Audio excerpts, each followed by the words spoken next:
On to our resident and very cool psychologist, human behavior expert. She's on the couch. She has a couch.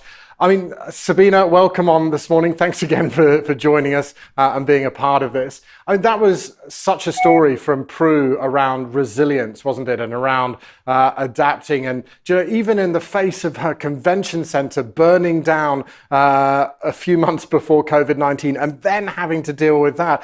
And she's still looking forward to the future. She's still able to lead her team through. It's incredible to see how people can do that, genuinely, isn't it? Yeah, and thank you for calling me cool first up. That's the best part of the segment. What Prue was talking about there is what we know for all humans, and that is that we can only control the bits, you know, we can only think about the bits we can control. And she mentioned that up front. She said, I knew there were so many parts of the story that she couldn't control and she didn't attend to those. And the other thing that she referenced was humour. And I think if we can focus on what is in our control with a sense of humour and also transparency as a leader, then we're on our way, and Prue is doing that in spades.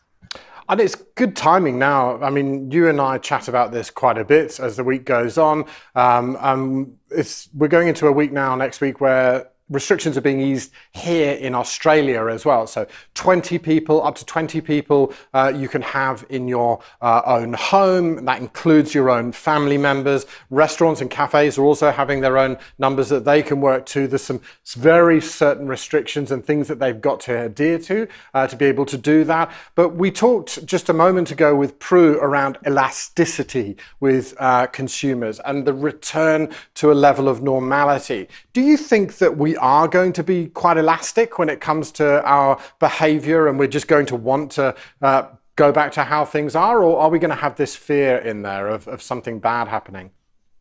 I think, Chris, we're going to see a spectrum of behaviour there. And a typical model of change tells us that about 20% of us, this is not COVID specific, but just how do humans respond to change? 20% of us are really open and elastic and flexible and malleable to change.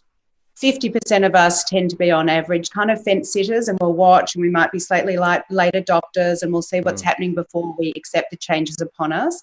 And then we typically see about 30% of us as being change resistors. And I think those stats are probably going to kind of stack up for what we're about to head into, although we've never seen anything like this before. One thing we do know is that we keep talking about this return to normal. It's not going to be normal. We're not going back to where we've come from. And there's now a lot of new terminology psychologically being talked about with regards to reverse culture shock.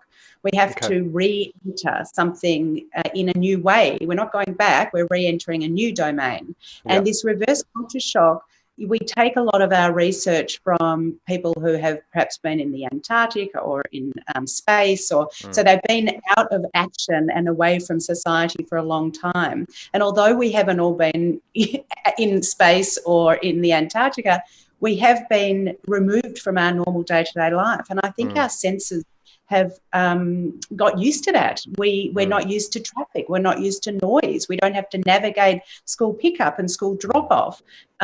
So although I think a lot of us feel like a kid on Christmas Day, we're like, yes, I can't wait to rip open the prezzies. I think what's going to happen is some of us are going to rip open the prezzies and think, that's not what I wanted. And then we're going to have a little tantrum in the corner until we work out how we mix the old and the new. And that's a fascinating perspective, Sabina. I love these conversations that we have. How do you deal with that disappointment? It is almost a disappointment, isn't it? That pulling the wrapper off, you're opening the presents and you've gone, shit, this isn't what I wanted. And I don't want this anymore. And that's quite disappointing. I mean, that can have quite a flow-on effect to your relationships with your partner, your children, dare I say, your workspace, your colleagues. How do you deal with that? How do you go through and navigate dealing with the intensity of what that could create?